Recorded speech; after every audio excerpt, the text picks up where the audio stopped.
Hello everybody, this is part 2 of my video to my talent push, part 2, wow, part 2 of the talent push video, and I was thinking I'd just talk about two different things. One, something that's very disappointing me, why the WWE actually misses the boat on so many different opportunities that they have, because they don't want to push certain people because of the whole Chris Benoit thing, the whole Eddie Guerrero thing, a whole bunch of different situations like that. They're so reluctant to actually push somebody that they're going to, that they basically make up this rule, unsaid rule, that if you can't get over yourself, we will not get you over. That's what it feels like to me, that the person themselves have to get themselves over without any help from the company to actually get further in their career. Um, which is kind of sad to see that no one's actually getting a push that they deserve. The kind of, the kind of push that they deserve. And this second half of the video is going to be talking about the title pictures. The title pictures of how no one's being really allowed to be in them, and things like this, and how they cannot move up the ranks. That'll be part 2. So, first, with the huge disappointment WWE misses the boat on. You take a pay-per-view like Cyber Sunday, a perfect chance to pick the people's brains to see what they want. And then yet the WWE still goes ahead and books the way they want to book. Though the people don't want to see that. They want to see something change. That's what the cheering and the booing is for. That's what the voting is for. That's what all these different things are for. They're not really utilizing it to their advantage. You can tell if the crowd is really liking a storyline, and then they go ahead and they'll still push the storyline through no matter how bad it is, because they have nothing else for them to do. Which really pissed me off. For example, with the Cyber Sunday thing, you take a guy like Kozlov, who was getting his big push, still undefeated, and they put him into this Cyber Sunday where you can pick his match, where it be Triple H versus Jeff, Triple H versus Kozlov, or a triple threat involving all three. Any match involving Kozlov, they did not really vote for. The one that won the majority of the fans was Jeff Hardy versus Triple H. Even though people have seen it 5 different times, they've never really seen Kozlov versus Triple H in this sort of singles match, but they still went ahead and voted for a match they've seen so many times.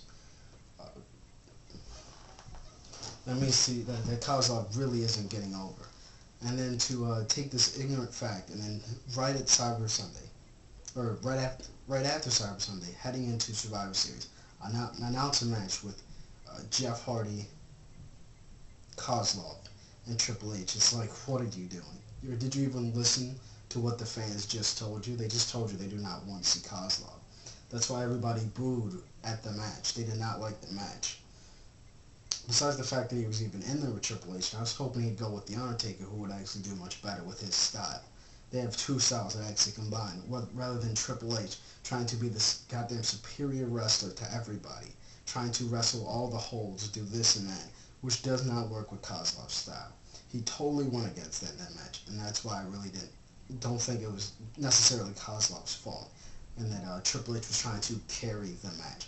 For the longest time, Triple H has been trying to be this better wrestler by maintaining these holds, trying to build superstars through those holds, going against how they really wrestle, how the fans know they wrestle. And that's what pissed me off about Triple H. At that Survivor Series, that particular incident. Now onto the second part of the topic that I was talking about. I'll drop that, and then the second part of the video I was going to talk about was these title pictures and how they can't allow anybody to get in. Now, you have the guys who first move in from developmental and who have no idea really how to get over with the fans. They can't go ask Triple H for advice. So what are they to do? Most likely they were supposed to get a push from Vince McMahon to get over with the crowd, or necessarily they have to do it themselves and get over their fear, whatever the problem may be. And then they finally make it to the mid-card division, where there's no real ranking system in the mid-card division to see who is going to go further. There's no way of saying this guy's better than the mid-card division, he can go further. It's so split up right now.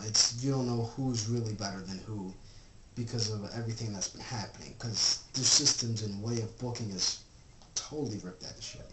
But besides that, well, in that, there's no real reason why.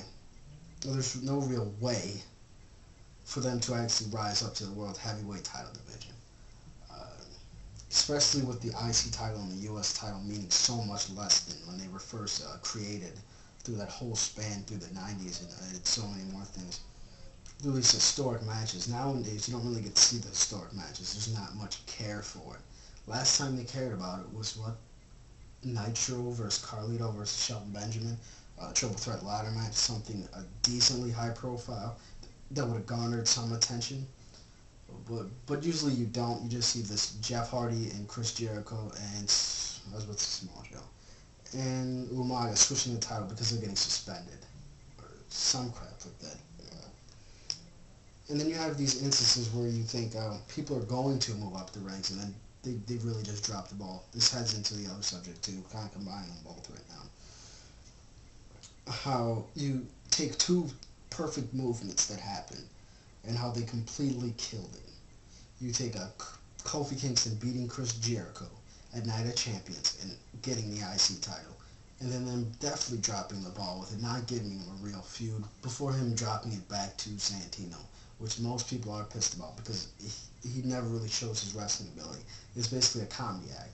And when you have a title that has no prestige, a comedy act does not work for that kind of situation. It kind of disintegrates everything that it ever stood for. The other situation is CM Punk actually kept being the first person in like 4 or 5 years, or since Rey Mysterio, to actually step up to the World Heavyweight Division. Everybody else has been there for so many years. It was something new, brand new. The fans reacted like crazy. That same day, I went on the internet to see. I was saying, maybe let me just watch it again. I seen it. I was totally shocked. I thought maybe I'd find like 5 videos of this happening because it just happened on Raw, and I watched it. I went on the internet probably 10 minutes later to find these videos on YouTube. And then, to my surprise, there was at least 1,000 different videos on there, 10 minutes after Raw had went off the air. So this was huge in not only the internet wrestling community, but the wrestling community as a whole, that this guy is stepping up. He's becoming this main player. And they made him basically job out to everybody but JBL, which was a very sad thing to see. A very sad thing to see. So, I'm not even going to talk about the women's division. I'm going to leave that how it is, because that's pretty screwed up because of the way they're booking it. But that's just it for that video. And I'll be back later. Bye.